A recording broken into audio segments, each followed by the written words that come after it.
السلام علیکم ورحمۃ اللہ وبرکاتہ۔ محترم ناظرین کرام، آج کی اس ویڈیو میں ہم آپ کے لیے لے کر آئے ہیں حضرت خالد بن ولید، ایک عورت اور ایک شیطان کا واقعہ۔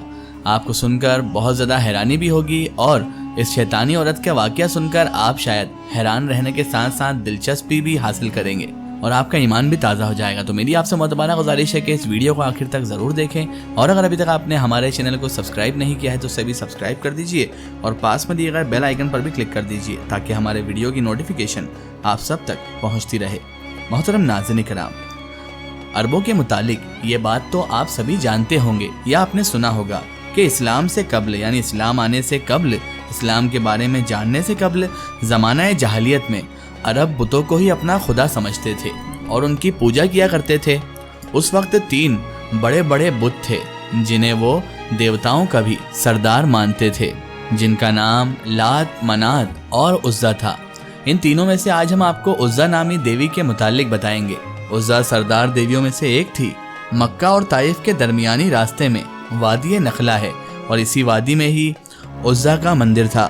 دوستوں، وادی نخلہ وہی جگہ ہے جہاں حضور پاک صلی اللہ تعالیٰ علیہ وآلہ وسلم کی ملاقات جناتوں کے گروہ سے ہوئی تھی اور انہوں نے آپ نبی کریم صلی اللہ علیہ وآلہ وسلم کی دعوت پر اسلام قبول کیا تھا۔ قریش اور دوسرے قبائل وادی نخلہ میں مذہبی رسومات پوری کرنے کے لیے آتے تھے۔ اس کے علاوہ عزا دیوی کے مندر میں تمام لوگ عزا دیوی کے لیے جانوروں کی قربانی بھی کرتے تھے۔ دوستوں، کئی جگہ اسے عزا اور کئی جگہ عزا نام سے پکارا جاتا ہے، اور دوستوں اسی مندر میں چڑھاوے کرنے بھی عرب کے لوگ آیا کرتے تھے۔ باقی تمام بتوں کی نسبت عزا یعنی عزا کی بہت زیادہ عزت اور تکریم کی جاتی تھی۔ روایت سے پتہ چلتا ہے کہ عزا جو دیوی ایک شیطان عورت تھی اور اس کی رہائش وادی نخلہ میں پائے جانے والے 3 چھاؤں کے درخت پر تھی۔ عزا دیوی کے اندر کیونکہ شیطانی طاقتیں موجود تھی تو انہی کے بل بوتے پر وہ دیوی اپنے بت سے آوازیں نکالتی تھی، جن کو عرب قبائل سن کر اس کے اندر کی قوتوں پر اعتبار رکھتے تھے۔ یہ دور ایسے ہی چل رہا تھا کہ انہی دنوں اللہ تبارک و تعالیٰ نے پیارے آقا حضرت محمد مصطفیٰ صلی اللہ علیہ وآلہ وسلم کو مبعوث فرمایا اور آقائے دو جہاں حضرت محمد مصطفیٰ صلی اللہ تعالیٰ علیہ وآلہ وسلم نے لوگوں کو بتوں کی پوجا سے منع فرما دیا۔ قریش کے لوگوں نے جب یہ سنا تو ان کو یہ بات ایک آنکھ بھی نہیں بھائی، بالکل بھی اچھی نہیں لگی، اور انہوں نے آپ نبی کریم صلی اللہ تعالیٰ علیہ وآلہ وسلم کی بات کو جھٹلا دیا۔ فتح مکہ کے وقت حضور اکرم صلی اللہ تعالیٰ علیہ وآلہ وسلم نے خانہ کعبہ میں موجود تمام بتوں کو توڑ دیا، لیکن عزا یعنی عزا دیوی کے مندر میں موجود بت اس وقت تک وہاں سلامت رہا اور اس کے ماننے والے جو تھے اس کی پوجا عقیدت مندی اسی زور و شوروں کے ساتھ کر رہے تھے۔ چنانچہ عزا دیوی کے بت کو توڑنے کے لیے حضور نبی کریم صلی اللہ تعالیٰ علیہ وآلہ وسلم نے حضرت خالد بن ولید رضی اللہ تعالیٰ عنہ کو، جن کو سیف اللہ یعنی اللہ کی تلوار کا خطاب دیا جاتا ہے، منتخب کیا۔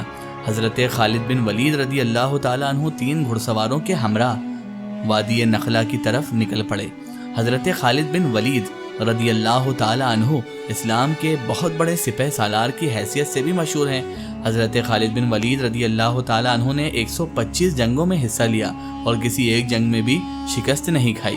یہ حضرت خالد بن ولید رضی اللہ تعالیٰ عنہ ہی تھے جنہوں نے کیسر و کسرا جیسی بڑی بڑی سلطنتوں کو تباہ کر کے مدینہ جیسی چھوٹی ریاست کو عالمی ریاست کا خطاب دلوا دیا تھا، درجہ دلوا دیا تھا۔ لیکن اس بار حضرت خالد بن ولید رضی اللہ تعالیٰ عنہ جس قوت، جس طاقت سے برسر پیکار ہونے جا رہے تھے، اس شیطانی قوت کی حقیقت تو صرف اللہ عز و جل ہی یا اللہ کے نبی حضرت محمد مصطفیٰ صلی اللہ علیہ وآلہ وسلم ہی جانتے تھے۔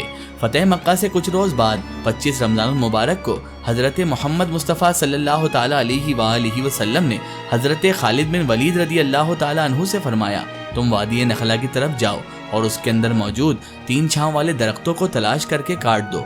جب تم 3 چھاؤں والے درختوں کو تلاش کر لو تو ان میں سے پہلے چھاؤں والے درخت کو کاٹ دو۔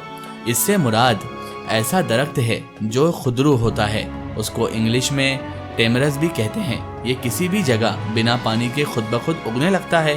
حضرت خالد بن ولید رضی اللہ تعالیٰ عنہ نے وادی نخلہ کی طرف رخت سفر باندھا اور وہاں 3 چھاؤں والے درختوں کو تلاش کر کے ان میں سے پہلے چھاؤں والے درخت کو سب سے پہلے کاٹ ڈالا۔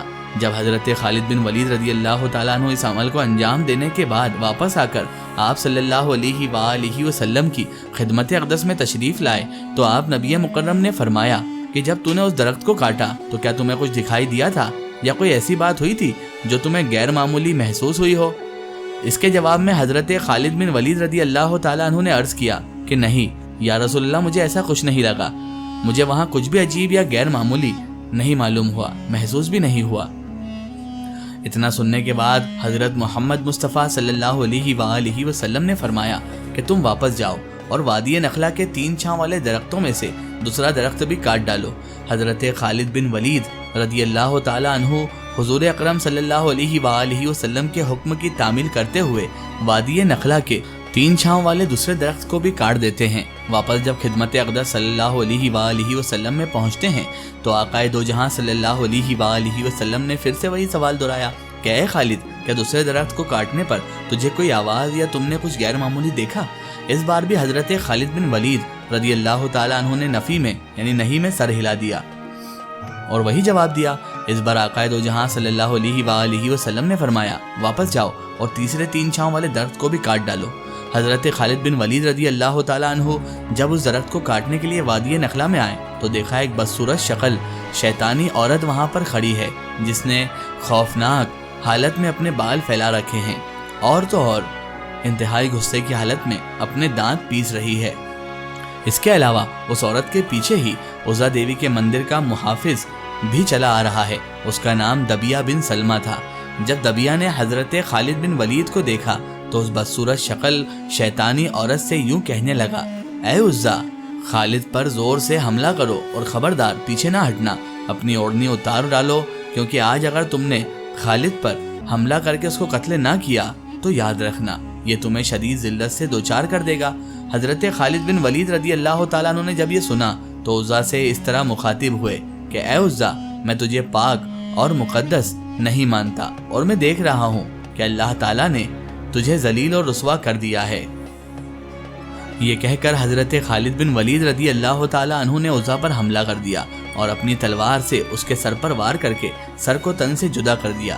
حضرت خالد بن ولید نے وار کے بعد جب دیکھا تو وہ شیطان عورت عزا جل کر راکھ بن چکی تھی۔ حضرت خالد بن ولید رضی اللہ تعالیٰ عنہ نے اس کی رہائش والے 3 چھاؤں کے درخت کو بھی کاٹ ڈالا اور دیوی کے مندر کے محافظ یعنی جس کا نام دبیہ بن سلمہ تھا اس کو بھی قتل کر دیا، اور اس طرح اس برائی کو ہمیشہ ہمیشہ کے لیے حضرت خالد بن ولید رضی اللہ تعالیٰ عنہ نے جڑ سے اکھاڑ پھینکا۔ اس کے بعد جب حضرت خالد بن ولید رضی اللہ تعالیٰ عنہ آقائے دو جہاں صلی اللہ علیہ وآلہ وسلم کی خدمت میں حاضر ہوئے اور یہ سارا واقعہ آپ نبی پاک کے سامنے بیان کیا تو آپ نے اس واقعے کو سننے کے بعد فرمایا کہ اے خالد، آئندہ عربوں میں عزا نہ ہوگی اور نہ عزا کی عبادت کی جائے گی۔ اللہ اکبر۔ اس واقعے کا ریفرنس ہے بلوغ العرب جلد سوم پیج نمبر 81۔ ناظرین محترم، یہ شان ہوتی ہے صحابہ کرام رضوان اللہ تعالیٰ علیہم اجمعین کی۔ اگر آپ کو یہ ویڈیو پسند آئی ہو تو کامنٹ میں سبحان اللہ ضرور لکھیں۔ اللہ تعالیٰ سے دعا ہے کہ اللہ تعالیٰ ہمیں بھی نیک راستے پر چلنے کی توفیق عطا فرمائے، آمین ثم آمین۔ تو ناظرین، آپ کو یہ ویڈیو کیسی لگی کامنٹ سیکشن میں ضرور بتائیں اور ہمارے چینل کو سبسکرائب کرنا نہ بھولیں۔ اس ویڈیو کو زیادہ سے زیادہ شیئر کریں اور اسے تمام تر انسانوں تک ضرور پہنچائیں۔ پھر حاضر ہوتے ہیں آپ کے لیے نئی اور بہترین ویڈیو کے ساتھ، تب تک کے لیے خدا حافظ، السلام علیکم۔